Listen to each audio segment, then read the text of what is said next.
उन्होंने जब आंखें नहीं खोली, इनको कोई उत्तर नहीं दिया, तो चूंकि कलयुग दिमाग में बैठा हुआ था, इसलिए पांडव वंश के राजा होते हुए भी इनके दिमाग में क्या आया कि ये मैं राजा हूं, अभिमान हो गया, मैं राजा हूं, और राजा का सम्मान करने के लिए उठना नहीं पड़े, इसलिए मुनि ने आंखें बंद कर ली हैं।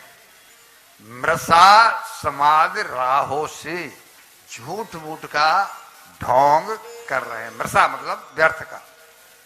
ये दिमाग में जैसे ही आया, क्रोध आया, क्यों कलयुग अपना काम कर रहा है, वो कुछ नहीं कर रहे हैं, कलयुग अपना काम कर रहा है। मैंने अभी सुनाया, न देवा दंड मादाय, दंड में लठ लेकर के देवता पीछे नहीं घूमता, न देवा दंड मादाय रक्षंती पशुपालवत यम तो रक्षित मिक्षंती बुद्ध्या संभ भजंत तम। उसकी बुद्धि को भ्रष्ट कर देता है और वो सब काम उल्टे करने लगता है। लठ लेके पीछे नहीं घूमता। हमारे घरों में भी कलयुग का जो प्रवेश है वो अपना काम कर रहा है, लठ लेकर के हमारे पीछे कोई हमसे नहीं करवा रहा है। चरवाहे की तरह से देवता लठ लेके नहीं आता। जिसे सुख देना होता है उसकी बुद्धि को सुधार देता है। वो हर पासा जो फेंकता है वो सीधा पड़ता है, और उसके यहां दिन दूनी रात चौगुनी कमाई होती जाती है, और जिसकी बुद्धि को भ्रष्ट कर देता है वो पतन में चला जाता है।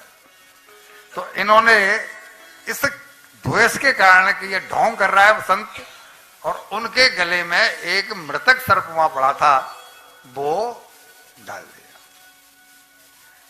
वो तो ध्यान में बैठे थे, उनके दिमाग में ये बात नहीं आई कि मेरे गले में कोई चीज डाली गई है, ध्यान में थे।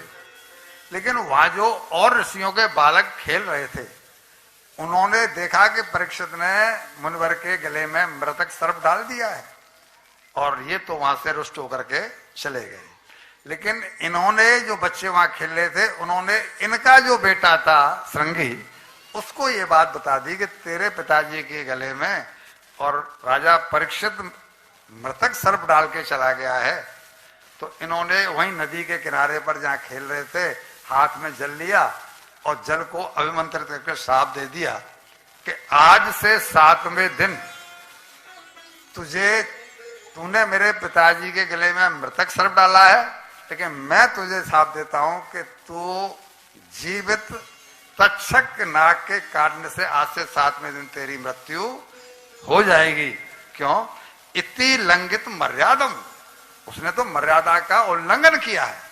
संतों के चरणों में बैठना चाहिए, ब्राह्मणों के चरणों में बैठना चाहिए, और अब तक ऐसा होता आया है। ये इसने कैसे किया?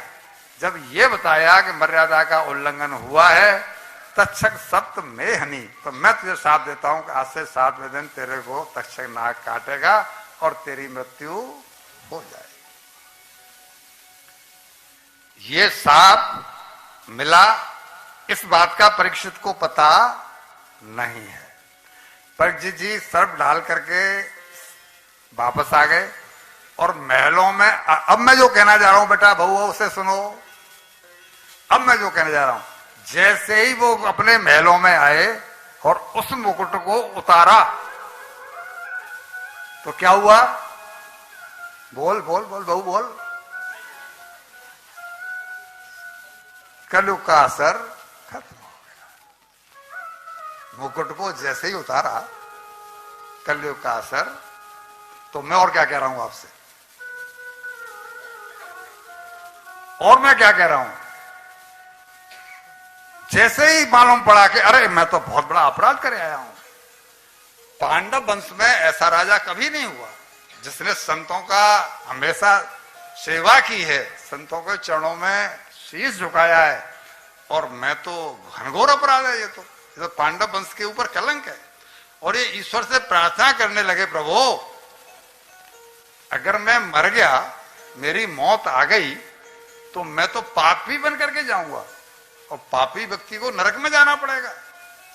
तो मैं पापी नहीं जाना चाहता, मैं निष्पाप होकर के इस धरती से विदा होना चाहता हूं। मुझे कोई दंड दो, दंड मांग रहे हैं कि मुझे कोई दंड दो कि ये जो मैं पाप करके आया हूं ये मेरा पाप कट जाए। अगर मैं निष्पाप नहीं गया तो नरक भोगना पड़ेगा। और जैसे ही ये कह रहे थे, जब तक प्रार्थना कर ही रहे थे कि तभी बैठिए बैठिए शांति बैठिए, ये जैसे ही ये प्रार्थना कर रहे थे ईश्वर से, और भगवान तो सॉफ्ट कॉर्नर है पांडवों के प्रति भगवान कृष्ण के हृदय अंदर। क्यों? कि पांडव भगवान कृष्ण के शरणागत भक्त हैं, तो सॉफ्ट कॉर्नर होना स्वाभाविक सी बात है। तो जैसे ही इन्होंने प्रार्थना की कि मुझे कोई दंड दो, मैं पापी नहीं जाना बनकर नहीं जाना चाहता, मैं निष्पाप होकर जाना चाहता हूं, तभी प्रेरणा दी वहां पर। और सम्यक मुनि ने आंखें खोली तो अपने बेटे को रोते हुए पाया। पूछा क्यों रो रहा है? तो उन्होंने कहा आप अपने गले में देखिए। गले में देखा तो मृतक सर्प पड़ा है। बोला क्या, कैसे हुआ? ध्यान लगाया तो मालूम पड़ गया कि राजा परीक्षित आए थे। राजा परीक्षित तो धर्मात्मा राजा हैं, और उन्होंने मेरे गले में सर्प डाला इसलिए कि वो प्यासे थे, वो भूखे थे, वो चाहते थे कि मुझे पानी मिले। उन्होंने मुझसे पानी मांगा, मैं ध्यान में था, पानी नहीं पिला पाया, इसलिए उन्होंने खीर में मेरे गले में सर्प डाल दिया। लेकिन तूने जो उनको साथ दिया है वो इसके काबिल नहीं थे। पांडव वंश के राजा को तूने मरने का साथ दे दिया, वो बड़ी मृत्यु 7वें दिन आवे, लेकिन तुझे पता है कि उसके बाद में क्या होगा? राजा अगर पवित्र आत्मा नहीं है तो राजा के यहाँ तो दुराचार, पापाचार, व्यभिचार ये सब होंगे ही होंगे। तूने गलत काम किया है और ईश्वर से प्रार्थना की है कि मेरे बेटे को सद्बुद्धि देना। इसने जो साथ दिया है वो अकल से नहीं दिया, निरी अज्ञानता के साथ साथ दिया है।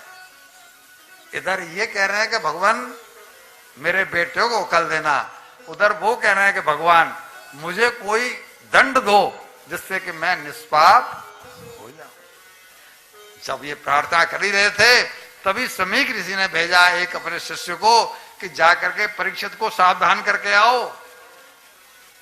क्या बोल करके? कि आज से 7वें दिन तुम्हारी मृत्यु हो जाएगी।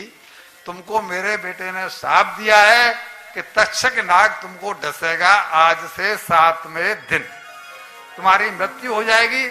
तुम्हारे पास 7 दिन का समय है। इन 7 दिनों में अगर तुम अपने कल्याण के लिए कोई साधन कर सकते हो, किसी युक्ति का सहारा ले सकते हो तो ले लो, बाकी तुम्हारी इच्छा।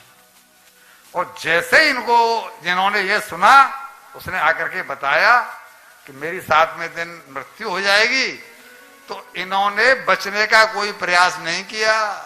फतेहपुरिया जी, बचने का कोई प्रयास नहीं किया कि मैं चक्रवर्ती सम्राट हूं। क्या किया? पत्नी से बोले, इरावती से, कि मैं जा रहा हूं। कहां? बोला मैं गंगा तट पर जा रहा हूं। क्यों? कल मुझे शाप लगा है कि आज से 7वें दिन तक्षक नाग मुझे डसेगा और मेरी मृत्यु हो जाएगी। तो पत्नी क्या बोली कि फिर तेरा क्या होगा, इससे पत्नी को कोई मतलब। ये कह रहे हैं